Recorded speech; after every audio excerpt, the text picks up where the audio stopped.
El Ministerio Apostólico de Enseñanza y Predicación Rema Internacional presenta hoy al Reverendo Fernando García Sotomayor con la proclamación de las buenas nuevas de Dios para tu vida. El mensaje de ayer, el mensaje de hoy y el mensaje para la eternidad a los que tienen hambre y sed de la palabra de Dios. Un querigma de Dios para el que oiga, el que tiene oídos para oír. Escuche el dabar del Eterno a las naciones. Ahora es el tiempo para recibir el rema del Espíritu Santo a tu espíritu. Escuchemos con fe la memra del Señor para el alma.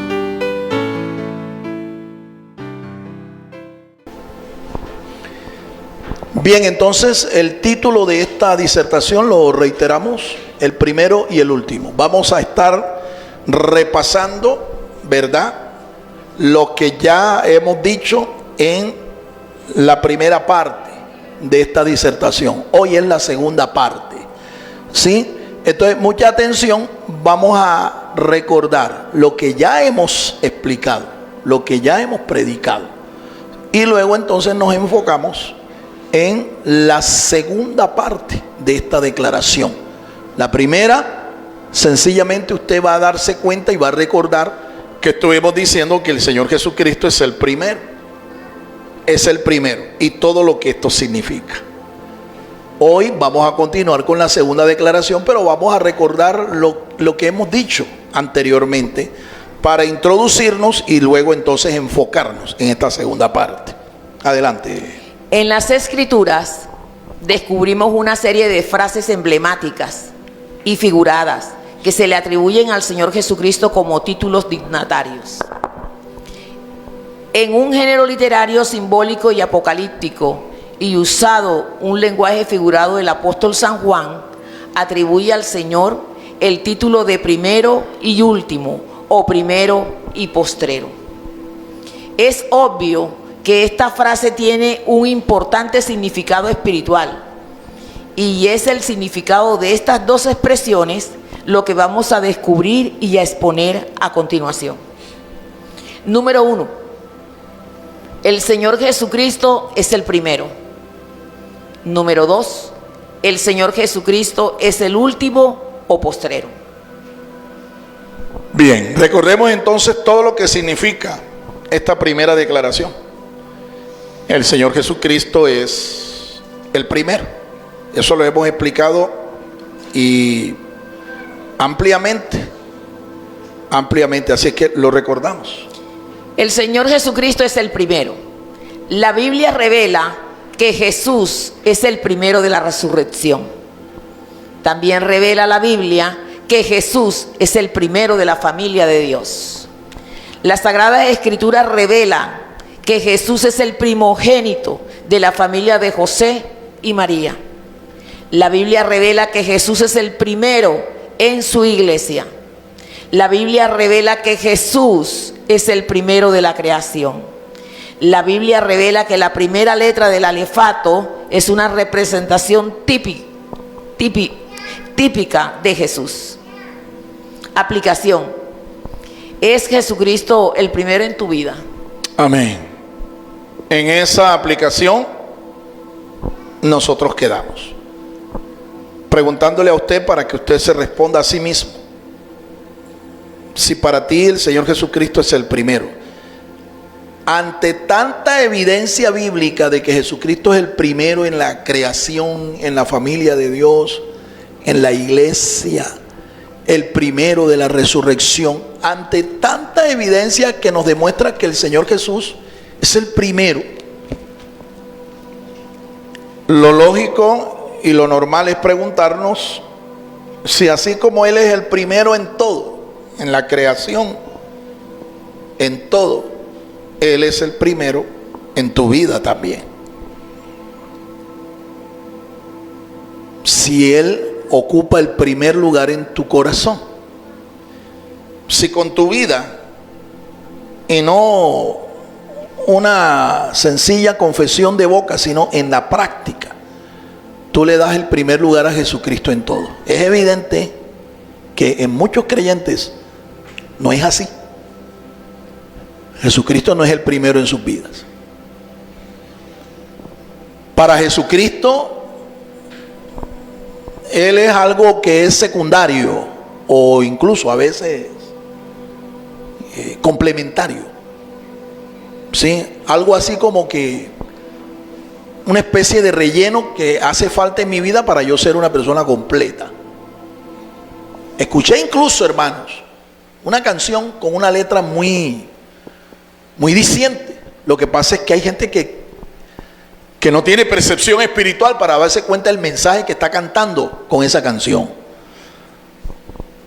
Pero lo que dice este intérprete en esta canción que es muy popular y la canta todo el pueblo de Dios, la canta, es que Jesucristo para él es como especie de un complemento. Es un complemento, o sea, es alguien que viene a complementar en tu vida lo que tú no eres. Tu complemento. ¿Me entiendes? Que el Señor Jesucristo no es el todo de tu vida, el todo de la vida de este cantor, sino que Él es el complemento. O sea, es Él la persona que completa lo que le hace falta a mi ser para ser un ser completo. No sé si me di a entender. Amén, amén. Pero yo no puedo aceptar eso, yo no creo eso, yo rechazo eso. Porque Jesucristo no viene a mi vida para completar lo que me hace falta a mí como persona. Jesucristo viene a ser el primero y el todo en mi vida. Amén. Él viene a ser el todo. Es más, en la Biblia tú vas a encontrar que hay llamados de parte del Señor que te dicen: niégate a ti mismo, toma tu cruz y sígueme. Es decir, el llamado es a hacer la voluntad de Dios si quieres agradar a Dios, y no hacer tu voluntad. Eso es negarse a sí mismo, como lo hizo Él, como lo hizo nuestro Señor cuando Él vivió aquí entre los hombres. Él, pudiendo hacer su voluntad, nunca la hizo. Hizo la voluntad de aquel que lo envió. Así es. A su nombre. Gloria a Dios. A su nombre. Gloria a Dios. En la Biblia yo encuentro que hombres como el apóstol Pablo, cuando entendió quién era el Señor Jesucristo y comenzó a servirle, dijo él que lo que le restaba de tiempo aquí para vivir, ya no lo viviría él en su voluntad. Ya él no viviría para sí, sino que lo que le restaba de tiempo aquí en esta tierra, él lo viviría en Cristo. Ya no vivo yo, dijo él, sino que ahora Cristo es el que vive en mí. Amén. Alabado sea el nombre del Señor. Si usted entiende eso como debe entenderlo, lo que usted debe comprender ahí es que Pablo no estaba diciendo que él iba a vivir su vida conforme a su voluntad, a sus deseos, a sus planes, a sus proyectos, sino que lo que él iba a vivir en la carne aquí lo viviría de acuerdo a la fe del Hijo de Dios, Jesucristo. Aleluya, alabado sea el Señor. ¿Sí estás entendiendo?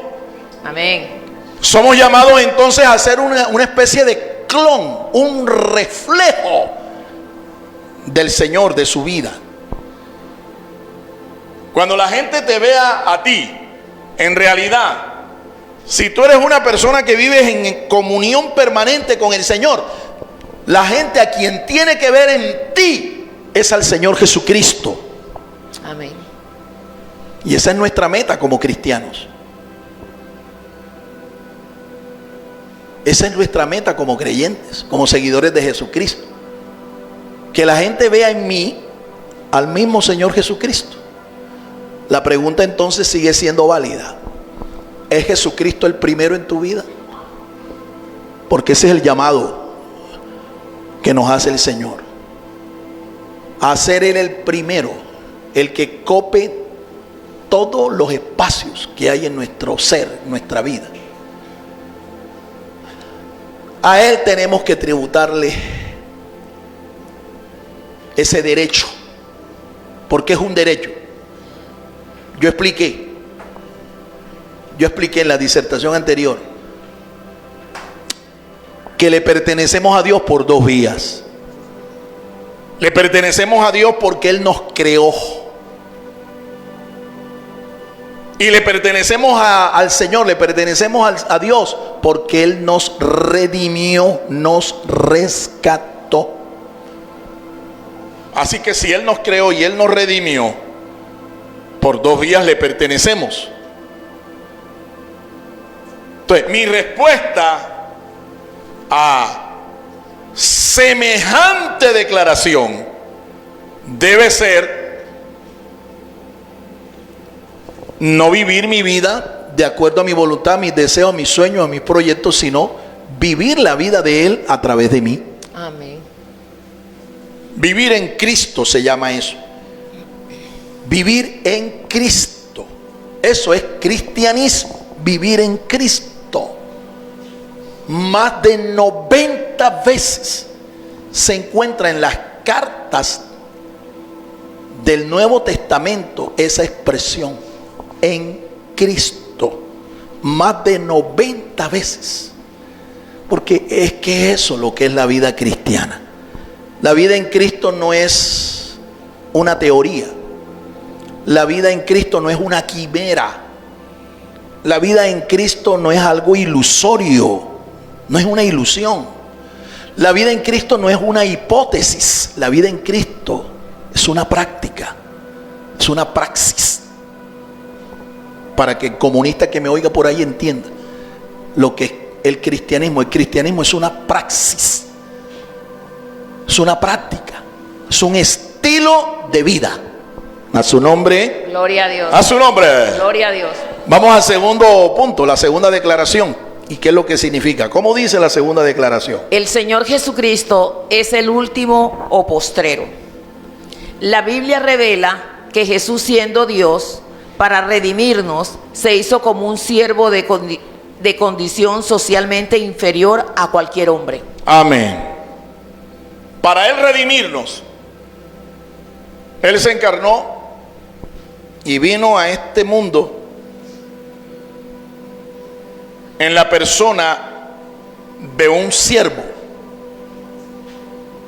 Filipenses capítulo 2 dice eso, desde el verso 1 en adelante. San Pablo enseña allí que siendo Él en condición de Dios, no estimó el ser igual a Dios como cosa que aferrarse, sino que se despojó. Y en condición de siervo, dice, se hizo obediente hasta la muerte, se humilló a sí mismo, tomando forma de siervo, hasta ir a una cruz. Amén. Esa expresión, siervo, que se usa allí, es una expresión muy diciente. En el griego, allí el texto lo que nos dice es que siervo es un doulos. Esa es la expresión que se usa mayormente y que fue traducida como siervo, un doulos. Ahora, en el Nuevo Testamento existen por lo menos 5 tipos de siervos diferentes. Todos son esclavos. La traducción es un poco, digamos, fina, una traducción fina. No es tan literal. No es tan literal. Literalmente un doulos, un siervo, es un esclavo. Un esclavo que no tiene derechos, que no tiene libertad, que no tiene sueños, que no tiene propiedades. Es un esclavo. Un esclavo. Y esa condición de vida es la condición más humilde socialmente. Un doulos, un esclavo, literalmente es el último de la sociedad, el último en la escala de estratificación social. Un doulos, un esclavo, un siervo, no es clase alta ni clase media, ni clase baja. Un dulo no tiene ninguna condición o estatus social o económico, no la tiene. Y en esa condición es que Él vino para ser nuestro redentor, para ser nuestro salvador. En ese sentido, el Señor se hizo el último. Eso es lo que significa. Ese es el primer significado. Debemos aprenderlo. Él es el último, porque Él se hizo un dulos siendo Dios. Nunca se despojó de su condición divina. Pero Él, siendo Dios, asumió nuestra naturaleza, nuestra humanidad. Y murió como hombre para poder ser nuestro Salvador. Tenía que ser así porque Él, como Dios, es inmortal. Dios nunca muere. Así que cuando los hombres vieron allá en Jerusalén a ese hombre, a ese rabino, a ese maestro crucificado allí, no estaba muriendo Dios, estaba muriendo el siervo de Dios, estaba muriendo el esclavo de Dios para ser nuestro redentor. El precio de tu vida, el precio de mi vida fue su propia vida, su propia sangre. Habían otras clases de esclavos, de siervos, que se mencionan en la Biblia. Por ejemplo, aquellos que servían en los templos sagrados de las deidades paganas y aún en el templo de Dios. A eso se les llamaba liturgos. Liturgos. ¿Quiénes eran ellos? Los servidores del templo, los servidores del altar. Se menciona otra clase de siervos o esclavos. Eran los que administraban la economía de una casa, de una familia. A esto se le llamaba oikónomos. Oikónomos. ¿Sí? Fue traducido esta expresión como mayordomos, administradores o dispensadores. Ellos administraban, ¿sí?, un hogar, una casa, una familia, lo administraban. Ellos eran los que atendían, ¿sí?, las necesidades domésticas de la casa. Eran esclavos. Había otro tipo de esclavo al que se le encargaba la educación de los niños. A este se le llama pedagogo. En el texto griego se menciona que este tipo de personas, esclavos, eran los que educaban a los niños, los llevaban a la escuela, los traían y muchas veces eran sus propios tutores, sus propios maestros. Los pedagogos. Los pedagogos. Entonces te he mencionado varias clases de siervos que eran en realidad esclavos. Hay uno más. Estos eran los contratados para servir de remeros en los barcos, en las embarcaciones marítimas. Los juperetes eran esclavos. Y habían varias clases de juperetes, porque las embarcaciones romanas tenían varios niveles de remeros. Había juperetes de primer nivel, juperetes de segundo nivel, juperetes de tercer nivel. Uno que otro tenía más derechos que el otro, pero al fin y al cabo seguían siendo esclavos. Seguían siendo esclavos. Bueno, cuando la Biblia nos enseña, nos muestra pasajes como estos, nosotros podemos entender entonces un poco más quién fue nuestro Señor, ¿verdad? Hablando como hombre, sirviendo como hombre, pero Él era más que un hombre. Él era Dios con los hombres, Dios manifestado a los hombres. Y esto es importante que nosotros lo creamos. Para nosotros poder ser salvos, teníamos que entender y conocer a Dios.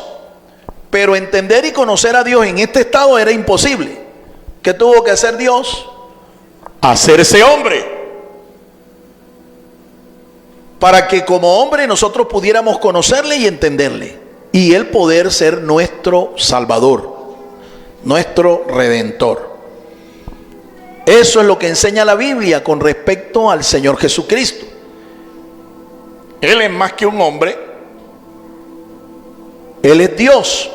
Pero en su condición de hombre, Él vivió como una persona de la más baja condición social, la condición última en el estrato socioeconómico de un pueblo, de una nación.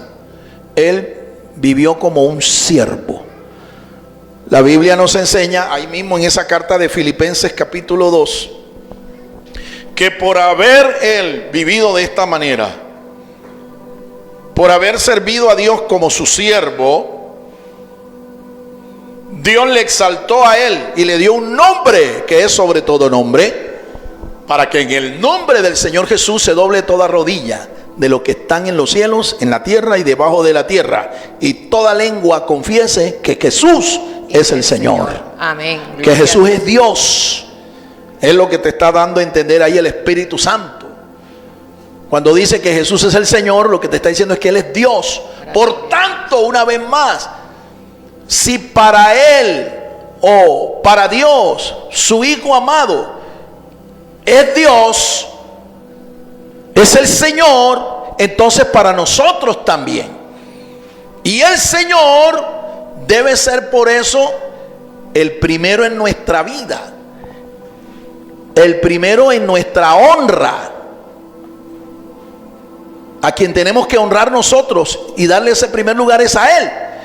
Y el primero de nuestros bienes, es decir, el dueño y Señor de nuestros bienes. Aleluya. Eso es lo que significa que Jesucristo es el Señor. Pregunto, ¿y de cuántos de los que están acá Jesucristo es el Señor? Amén. Aleluya. Decláralo y dígalo con tu boca, dígalo con su boca, dígalo. Jesús, tú eres mi Señor. Tú eres mi Señor. Aleluya. Sigamos aprendiendo. La Biblia revela que la letra Tau es una representación típica de Jesús. Amén. Todos aquí conocemos ya el alefato hebreo, ¿verdad? El alefato hebreo tiene 22 letras. Eso está en el Salmo 119, usted lo puede ver. 22 letras consonantes tiene el alefato. La primera es la Alep. Y ya estuvimos explicando en la disertación pasada que el Señor es la Alep. Lo estuvimos explicando ampliamente. Si no has visto, si no escuchaste, si no sabes esto, te animo para que entres al canal. Entra al canal Rema-al-Medio TV Net y busca la disertación, el primero y el último, la parte 1.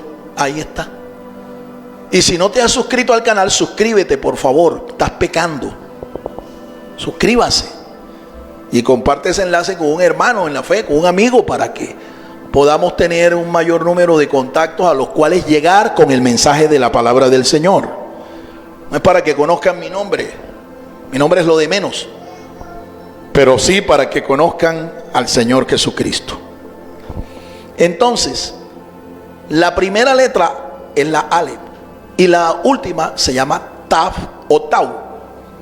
Hemos explicado que no solo la Alep y la Tau o Taf, hemos explicado que no solo estas dos letras representan típicamente al Señor, sino todas y cada una de estas letras representan típicamente al Señor. Lo que estoy diciéndote es de que cada letra es un tipo representativo del Señor. ¿Y qué es un tipo? Un tipo es una figura retórica. Un tipo es una profecía ilustrada, una profecía gráfica. Un tipo te muestra a ti rasgos del carácter de una persona. Y en la Biblia encontramos que no solo las letras del alefato son típicas del Señor, sino también personajes bíblicos, como por ejemplo Moisés es tipo de Cristo, ¿sí? Isaac, tipo de Cristo. Nehemías, tipo de Cristo, ¿sí? David, tipo de Cristo, y así sucesivamente. Entonces, letras, personajes o instituciones, como por ejemplo el sumo sacerdote y el sacerdocio en sí del antiguo pacto son tipos de Cristo. Bueno, aquí estamos diciendo que la letra Tav es un tipo de Cristo. ¿Por qué? Porque lo representa. Lo representa. Mira, cada letra del alefato tiene un valor numérico y tiene un pictograma representativo.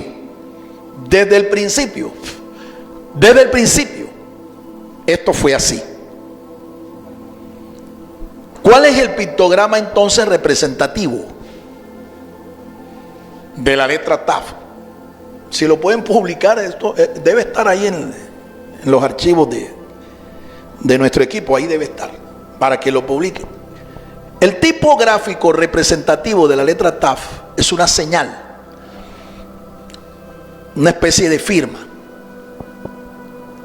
Y esa señal es muy similar a una cruz. ¿Te das cuenta entonces con qué gráficamente se representa al Señor? Con una cruz. Y efectivamente, la cruz es el sello de Dios. La cruz identifica al crucificado. ¿Y quién fue aquel que muriendo en una cruz, muriendo crucificado, se constituyó en nuestro Salvador personal, en nuestro Dios, en nuestro libertador? ¿Quién fue? Pues la Biblia nos muestra que fue el Señor. El apóstol San Pablo escribe allá a la comunidad de creyentes de Galacia diciéndoles eso, que todo aquel que moría en una cruz se hacía maldición, y que Cristo nuestro Señor, nuestro Salvador, murió en una cruz para recibir la maldición de Dios por nuestro pecado y constituirse en nuestro Salvador, en nuestro libertador. Por eso es que la letra Tav lo representa a él típicamente, porque el único crucificado en una cruz que murió en nuestro favor y se hizo maldición para redimirnos de la maldición de Dios,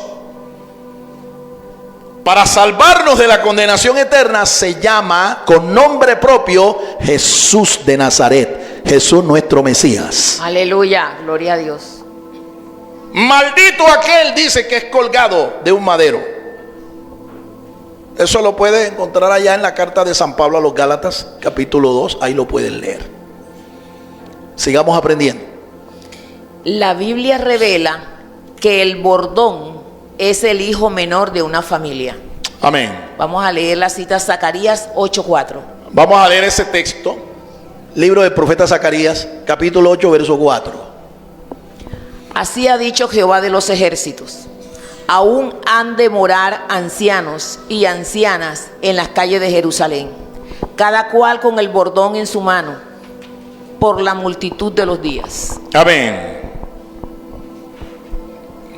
La palabra de Dios habla de un tiempo en el cual el pueblo de Dios va a ser restaurado espiritualmente. ese tiempo de restauración es un tiempo en el que el pueblo de Israel, que ha negado a Jesús de Nazaret como su Mesías, lo van a reconocer como el Mesías. Y ese proceso de restauración comienza con un grupo específico de judíos, de israelitas, que serán sellados por el Espíritu Santo. ¿Cuándo va a ser eso? En medio de la gran tribulación. Y con ese marco profético revelado allí por el profeta Zacarías, nosotros podemos entender y ver qué va a suceder. Además de que ellos van a ser restaurados espiritualmente y que van a empezar con un número bien definido de 144,000, 12,000 de cada una de las tribus o clanes familiares de Israel. Pero después de ese remanente, que serán las primicias de los que han de ser salvos en Israel, después de ese remanente de 144,000, que repito, son israelitas, no son gentiles, va a seguir una gran cosecha de redimidos, de salvados. Una gran cosecha. Así es que, hablando de lo que es una primicia, lo que es el valor de una primicia, si 144,000 corresponde a la primicia de los que han de ser salvos, es muy fácil entonces calcular el resto de la cosecha, porque, repito, estos 144,000 son los primeros que han de ser salvos, que confesarán a Yeshua, Jesús de Nazaret, como su Señor, su Redentor, su Mesías. Por una regla sencilla, una operación matemática que se llama regla de 3 simple. Si usted establece que el 1.6% es lo que es matemáticamente una primicia, el valor de una primicia es esa, 1.6% de la cosecha. Si eso equivale a 144,000, entonces, ¿cuántos serán los salvos? ¿Cuánto será el 100% de los salvados en Israel? Fácil, haga la operación y usted se dará cuenta. Cuando usted tenga cuánto es el valor de los que han de ser salvados, tenga en cuenta también, el número de habitantes que tiene Israel. En la actualidad se calcula que hay unos 14 millones de israelitas en el mundo. Unos 14 millones. 14 millones. 7, 8 de ellos viven allá mismo en Israel, en Tierra Santa. El resto están dispersos por todas las naciones del mundo. Tenga en cuenta ese dato, porque no son todos los israelitas los que han de ser salvos. No, es un número determinado y la Biblia lo dice. Si algún matemático, algún judío o alguien que quiera preguntarme o aclararme más esto, llámeme y con mucho gusto se lo aclaro. Póngase en contacto. Lo que yo estoy diciendo aquí son cifras reales y son cifras bíblicas. Los 144,000 que se menciona ya en el libro Apocalipsis 7 y el capítulo 14 también se mencionan, son la primicia. Y dice exactamente cuánto es el número. Es fácil entonces saber cuánto sería toda la cosecha, porque la primicia son los primeros frutos de una cosecha. A la cosecha a la que nos estamos refiriendo aquí es el número de salvados entre Israel. A eso me estoy refiriendo. Así como también cuando se trata de la salvación de los que son gentiles, es un número también, es un remanente. Y el apóstol Pablo le llama a este tiempo la plenitud de los gentiles. Así como hay un número determinado, fijo, de los que han de ser salvos entre todos aquellos que no somos judíos, así también hay un número definido bíblicamente de los que han de ser salvos, el remanente que ha de ser salvo entre el pueblo de Dios. Ambos grupos, ambos números, conformaremos los habitantes de los que vamos a co-gobernar con el Mesías en su reino venidero. Aleluya. Tú y yo vamos a co-gobernar, y eso lo vamos a hacer también en compañía de nuestros amados hermanos, los israelitas, que han de ser salvos por confesar, por creer que Yeshua es el Mesías. Ese es el reino milenial, ¿sí? Que repetidamente lo he dicho, muchos creen que el reino es algo así como una nebulosa espacial, una nube, ¿ve?, de gas, algo etéreo. Pero mira, el reino milenial es un sistema de gobierno, es una teocracia monárquica, en la que el Señor Jesucristo será declarado y ejercerá como Rey de reyes, Señor de señores. Eso quiere decir que no va a gobernar solo. Nosotros vamos a cogobernar con Él, cogobernantes en el reino. Aleluya. Alabado sea el nombre del Señor. Gloria a Dios.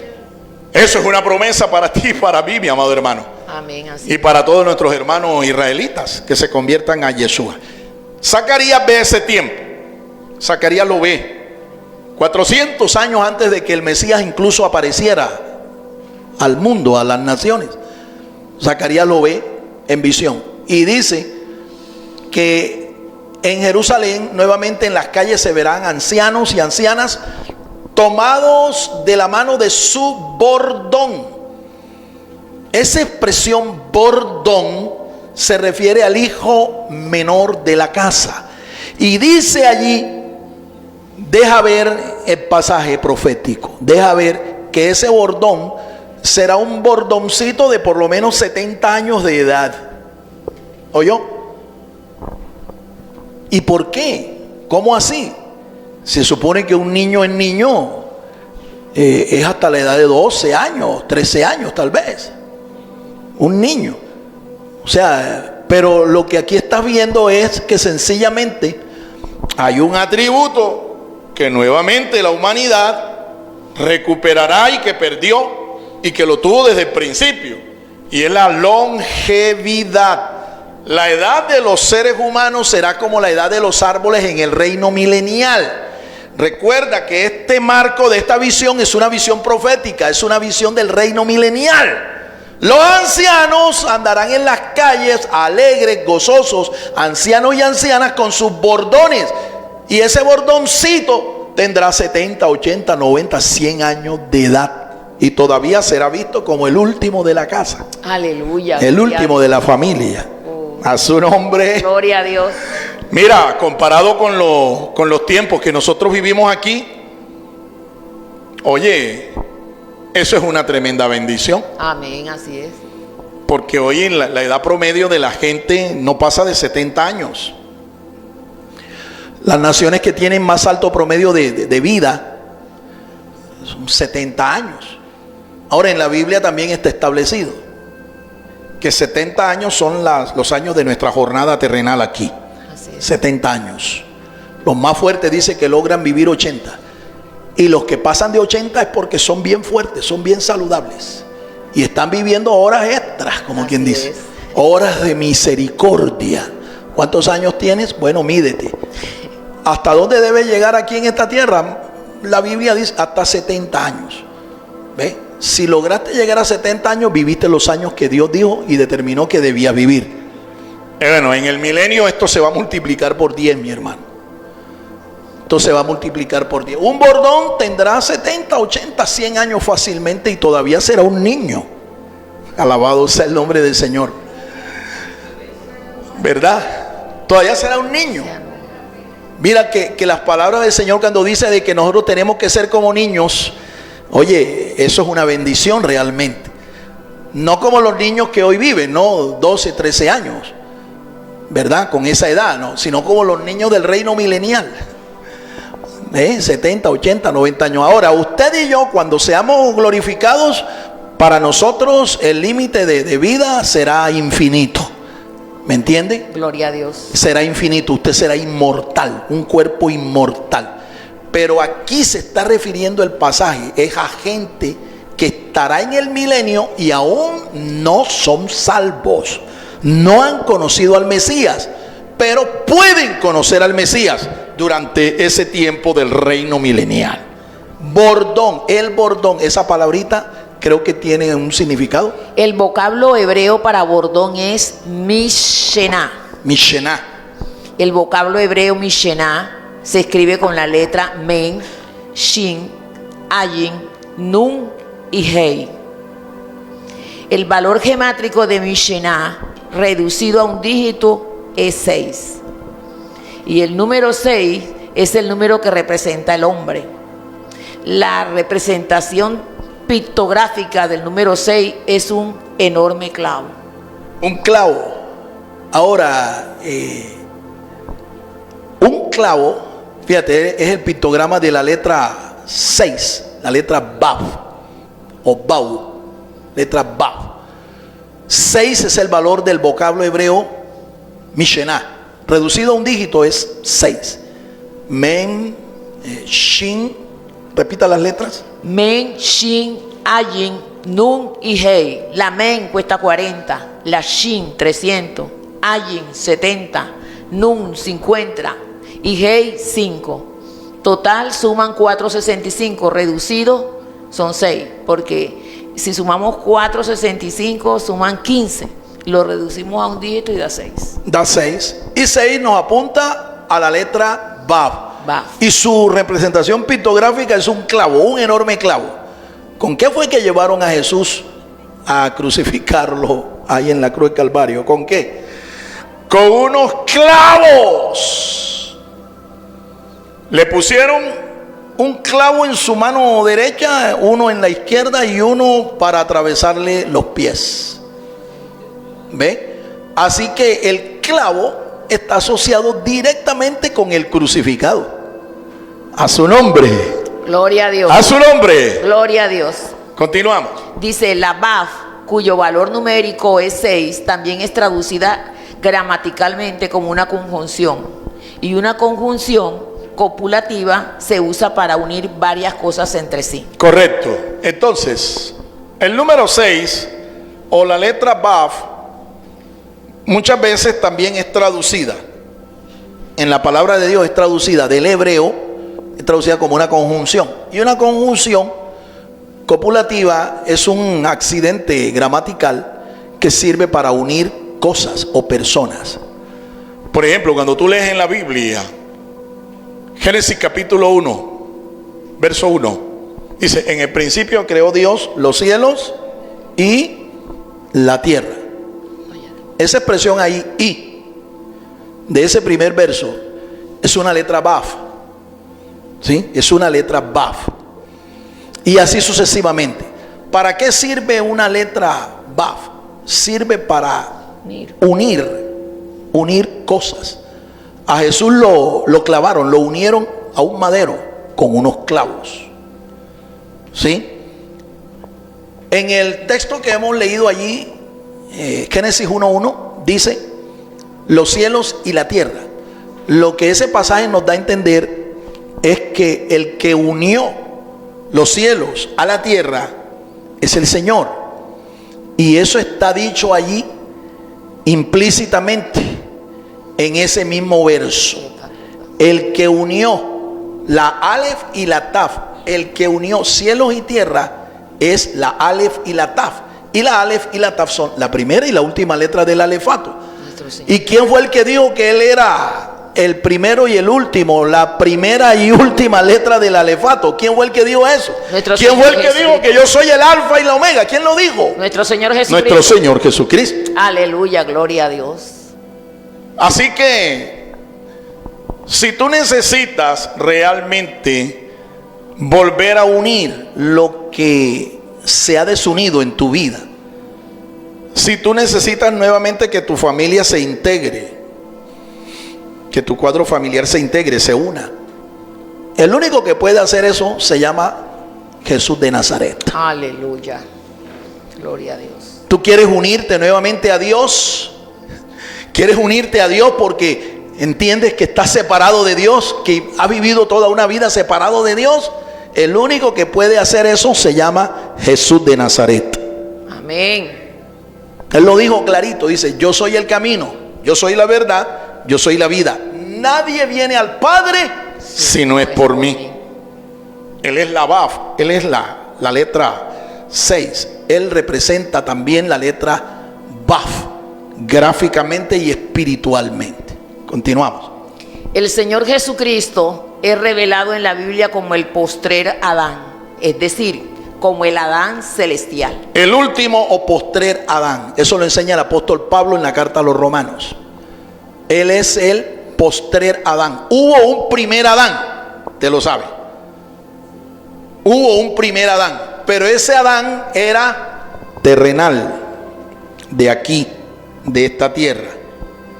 De ese Adán venimos todos nosotros, de ese primer Adán. Ese Adán pecó contra Dios y nos transmitió una naturaleza humana pecaminosa. Ese Adán fue el que permitió que se introdujera la muerte en nosotros. La muerte. Dios no nos creó a nosotros para morir. Dios nos creó para ser inmortales. Pero por causa del pecado del primer Adán, nosotros comenzamos a morir. Nosotros fuimos separados de Dios. Ahora el único que nos puede unir no es un segundo Adán terrenal, sino el postrer Adán, un Adán que vino del cielo. Por eso le decimos a él el Adán celestial. Aleluya. El Hijo del Hombre, el poderoso y eterno Hijo del Hombre, el hombre que vino del cielo para traernos vida, para traernos el perdón, para traernos la salvación. Amén. A su nombre. Gloria a Dios. A su nombre. Gloria a Dios. Continuamos aprendiendo. En la palabra de Dios también vemos revelado que David es un tipo de nuestro Señor Jesús. David, ¿recuerdan ustedes quién era David? El rey David, el más grande de los reyes de Israel. David era el octavo de su casa. En la familia de Israel su octavo hijo era Aser. El nombre Aser se escribe con la letra Aleph, Shin, Resh. Y el valor numérico reducido de Asher es 6.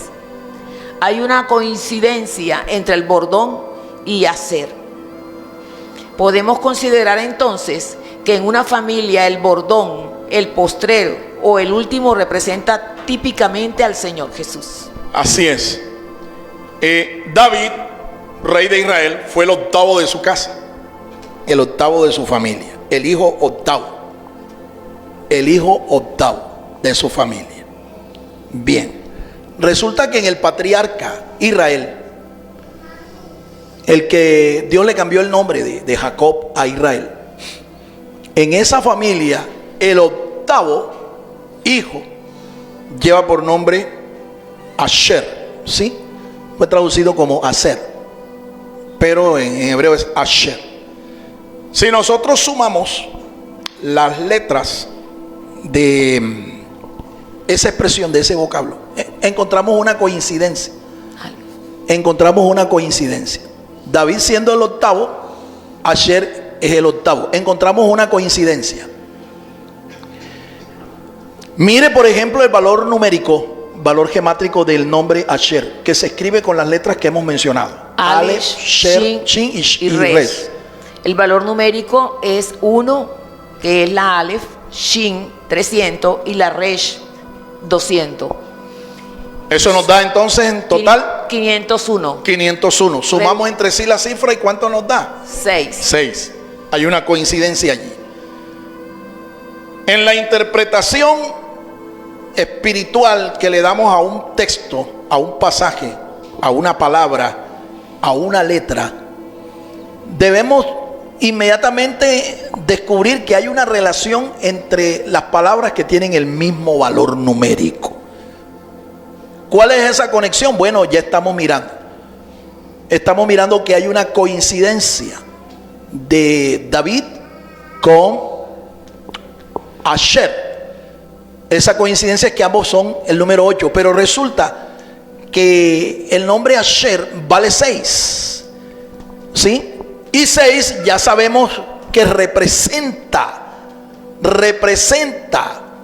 numéricamente el mismo valor del bordón, de la expresión bordón. ¿Recuerdas cuánto es que vale la expresión Mishená, bordón? 6. ¿Te das cuenta? ¿Cuál es la conclusión a la que tienes que llegar? Ahí se las acabamos de decir. Léala nuevamente. Podemos considerar entonces que en una familia el bordón, el postrero o el último representa típicamente al Señor Jesús. También es importante que entendamos que el número 8 en la Escritura representa la eternidad. La eternidad. ¿Te das cuenta? Por lo tanto, podemos concluir que David, siendo el octavo de su familia, es un tipo personal del eterno Hijo del Hombre, es decir, Jesús de Nazaret. A su nombre. Gloria a Dios. A su nombre. Gloria a Dios. Qué maravilla, ¿no? Cuando tú tienes esta capacidad para coger un texto y letra por letra, palabra por palabra, interpretarlo. Cuando tú haces eso, encuentras la esencia misma de la palabra de Dios. Lo espiritual, lo que es místico, tú lo encuentras. Pero esto hay que aprenderlo. Esto no es cuestión de que, oye, vamos a oír al pastor a ver si se nos pega algo. No, tienes que sentarte y pagar un precio para aprender con sudor y lágrimas y en oración y ayuno, entender espiritualmente la palabra de Dios. Amén. ¿Estamos de acuerdo, hermanos? Amén. Concluimos. Concluimos. El Señor Jesucristo no solo es aquel que siendo eterno creó el tiempo, Él también es aquel que en su mano tiene nuestros tiempos. Así es. Su carácter eterno le hace estar desde el principio hasta el fin de nuestros días. Amén. Cuando tú naces y el día que tú mueres te despides de aquí, de esta tierra, al primero que vas a ver y al último en ver es al Señor. Aleluya, gloria a Dios. Lo dice David. Dice, mi embrión vieron tus ojos. Estando David en las entrañas de su propia madre, ya desde que él era un embrión, no sé cuántos días se calcula que un embrión, un ser humano es embrión, creo que son apenas 40 días. Con 40 días en el vientre ya tú eres un embrión. Y ese embrión, dice, vieron a Dios, vieron los ojos de Dios. Lo primero que vio entonces nuestra vida fue a Dios. Ahora, al último que vas a ver en tu vida, cuando ya termines tu jornada terrenal, ¿a quién crees que tú vas a ver? Al mismo Señor, el mismo rostro del Señor. Aleluya.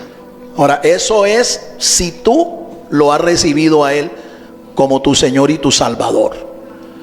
Porque el último al que ven los que se despiden de esta jornada terrenal, cuando parten a la eternidad, no es al Señor. Los que parten sin Cristo en su corazón, parten condenados. Y a quien le van a ver la cara es al mismo diablo, mi hermano. Al mismo Lucifer le vas a ver la cara. ¿Sí? Ese va a ser el último que vas a ver, antes de que tus ojos se cierren para siempre. Continuamos. Pero Él es el Padre de la eternidad, que está por encima de nuestro tiempo y es coeterno con el anciano de días. Pidámosle al Señor que comparta con nosotros su inmortalidad y su eternidad. Y confiemos que cuando nuestra vida terrenal termine aquí, el último rostro que vemos sea el Señor, para guiarnos aún más allá de la muerte. Aleluya. ¿Cuántos tienen esa esperanza? Amén. Yo tengo esa esperanza. Y yo quiero que tú la recibas, la adquieras también. ¿Cuál? ¿Cuál esperanza? Hombre, que cuando tú partas a la eternidad, cierres tus ojos para siempre aquí en esta tierra. El último rostro que tú veas, que te está esperando allá al final del camino, es el Señor. Y confiar que Él nos guiará aún más allá de la muerte. Eso está escrito, libro de los Salmos, vamos a leerlo. Salmo, El capítulo, Salmo 48, 14. escúchalo. Porque este Dios es Dios nuestro eternamente y para siempre. Él nos guiará aún más allá de la muerte. A su nombre. Gloria a Dios. A su nombre. Gloria a Dios. Él nos guiará aún más allá de la muerte, porque es que Él venció la muerte, porque es que Él es eterno, porque Él es el último y el postrero. Aleluya, gloria a Dios. Gracias, Padre. Gracias, Señor. Dele gracias al Señor en esta hora. Dele gracias por lo que hoy hemos podido compartir y aprender. Padre, a ti sea toda la honra, toda la gloria y toda la alabanza. Gracias, Padre. Señor, permite que esta palabra se siembre en nuestro corazón y lleve fruto para la gloria de tu nombre. Gracias, Señor. Gracias por haberte conocido, por revelarte a nuestras vidas. Muchas gracias por escribir nuestros nombres en el libro de la vida, por sellarnos con tu Espíritu Santo, por poner en nosotros la esperanza de la vida eterna. Gracias. Gracias, Señor. No hay palabras con las cuales, Señor, agradecerte tan grande regalo. Pero te damos las gracias, Señor. Y lo que aquí no entendamos, sabemos que lo vamos a entender cuando estemos en tu presencia, Señor. El Ministerio Apostólico Rema Internacional pone a disposición esta predicación. Ofrecemos ministración a simposios, seminarios, campañas evangelísticas, educación globalizada sana y de carácter interdenominacional. Escríbanos a ministerioremainternacional@gmail.com o llámenos al celular 316-270-7181.